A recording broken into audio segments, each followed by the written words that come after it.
अपने महापुरुषों के पार्टी की पूर्ण बहुमत की सरकार बनाना बहुत जरूरी है, जिसकी पूरी उम्मीद भी है।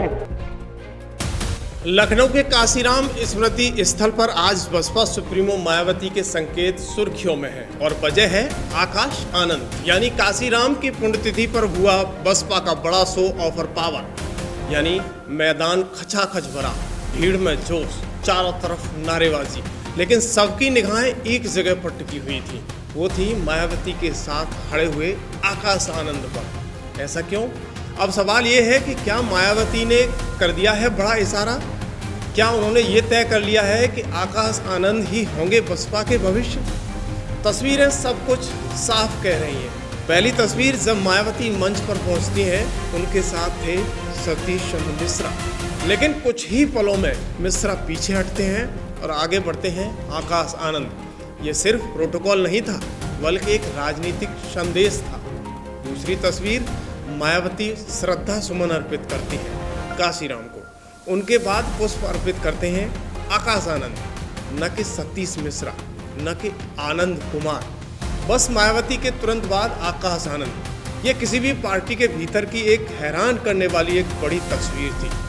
तो राजनीति का बड़ा इशारा यहाँ पर दिखता है। तीसरी तस्वीर, मंच पर मायावती हाथ उठाकर भीड़ का अभिवादन करती हैं और ठीक उनके पीछे हाथ जोड़ते हुए सिर्फ एक चेहरा होता है और वो दिखाई देता है, उसका नाम है आकाश आनंद। यानी स्पष्ट संकेत है, मायावती के पीछे वही खड़े हैं जो कल बसपा की कमान संभाल सकते हैं। अब ये सब कुछ ऐसे वक्त में हो रहा है जब मायावती ने कुछ ही महीनों पहले आकाश आनंद को अपरिपक्व कहकर पार्टी से निष्कासित कर दिया था। कहा था कि मेरे जीते जी कोई उत्तराधिकारी नहीं हो सकता, लेकिन राजनीति में बदलाव अस्थायी है और अब वही आकाश आनंद पार्टी में वापस है, वही राष्ट्रीय समन्वयक है और शायद वही उत्तराधिकारी भी होंगे।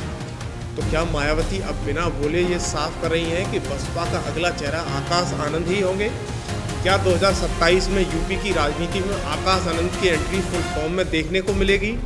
क्योंकि आज की रैली में एक बात तो तय है, मायावती ने बहुत कुछ कह दिया है। यानी क्या बसपा की कमान अब युवा के हाथों में जाएगी या मायावती अभी भी खुद ही पार्टी की धुरी बनी रहेंगी?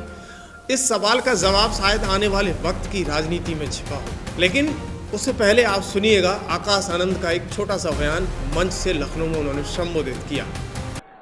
जिन्होंने यहाँ सदियों से जातिवादी व्यवस्था के शिकार रहे दलितों एवं अन्य उपेक्षित वर्गों के हितों के लिए काफी संघर्ष व अथक प्रयासों की प्रयास किए हैं तथा इन्हें स्वाभिमान के साथ जीने के लिए सही रास्ता भी दिखाया है और इसके लिए इन सभी का मान्यवर श्री काशीराम जी बहुत आदर सम्मान करते थे तथा इनके अधूरे रहे कारवां को भी इन्होंने काफी हद तक पूरा किया है।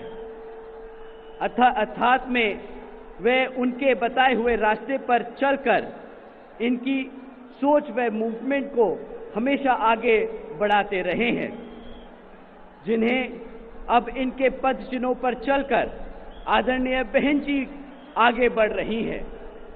और अब मैं यहाँ आए हुए अपने बुजुर्गों, माताओं, बहनों व नौजवान साथी आदि का भी बहुत बहुत आभारी हूँ। दर्शकों, लखनऊ की रैली में बसपा सुप्रीमो मायावती ने मंच से एक बड़ा बयान दिया। ऐसा बयान जो न सिर्फ पार्टी की दिशा बल्कि उसके भविष्य का भी इशारा देता है। तो पार्टी के राष्ट्रीय संयोजक श्री आकाश आनंद भी बीएसपी की मूवमेंट से काफी हद तक जुड़ चुके हैं, जो ये भी पार्टी के लिए अच्छे शुभ संकेत हैं। यानी मायावती ने कहा आकाश आनंद अब पूरी तरह पार्टी के मूवमेंट से जुड़ चुके हैं। ये बसपा के लिए शुभ संकेत है। अब वो मेरे मार्गदर्शन और दिशा निर्देश में पूरी लगन, समर्पण और निष्ठा के साथ पार्टी को मजबूती देने में जुटे हैं। संगठन का जनाधार बढ़ाने के लिए वो पूरी तरह से तन मन धन पे काम कर रहे हैं। और अब ये यानी कि आकाश आनंद मेरे मार्गदर्शन व दिशा निर्देशन में अपनी पूरी लगन एवं मेहनत के साथ पार्टी को मजबूती देने में, व पार्टी के जनाधार को भी बढ़ाने में पूरे जी जान से लगे, जिससे पार्टी के लोगों में आए दिन इनके प्रति काफी लगाव व उत्साह भी बढ़ा है। ये भी पार्टी हित में अच्छी बात है। मायावती ने कहा कि पार्टी के कार्यकर्ताओं में आकाश आनंद के प्रति बढ़ता लगाव और उत्साह जनहित के लिए बेहद सकारात्मक संकेत है। जिस तरह मान्यवर काशीराम के देहांत के बाद बसपा कार्यकर्ता हर परिस्थिति में मेरे साथ डटे रहे, मैं चाहती हूं कि वैसे ही पार्टी के सभी लोग आकाश आनंद के साथ मजबूती से खड़े रहें। उन्होंने हर हाल में सहयोग देने की बात कही। उन्होंने क्या कुछ मंच से कहा, सुनिएगा। सब कार्यों के लिए इस बार पुनः यहाँ अपनी पार्टी की पूर्ण बहुमत की सरकार बनाना बहुत जरूरी है, जिसकी पूरी उम्मीद भी है। इन्हीं जरूरी बातों के साथ ही अब मैं ये भी कहना चाहूँगी कि अपनी पार्टी को हर स्तर पर मजबूती देकर उसे बरकरार बनाए रखने के लिए जिस प्रकार से पार्टी के लोगों ने मान्यवर श्री काशीराम जी के देहांत होने के बाद भी पार्टी की हर परिस्थिति में हमेशा मेरा साथ दिया है और अभी भी दे रहे हैं, तो ये मेरे व पार्टी के लिए बहुत ही गर्व की बात है।